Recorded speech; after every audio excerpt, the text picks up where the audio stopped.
Kaligo tayo ng mga biik. Malalaki na nila oh.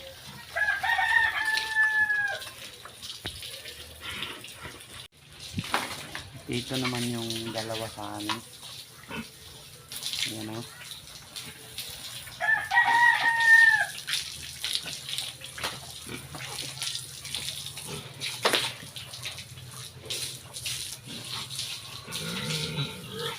Ganito ang Sunday ko pag pag di ako naliligo sa dagat.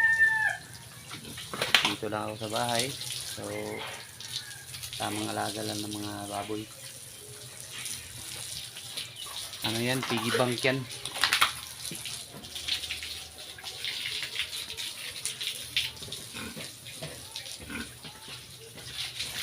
Yan o.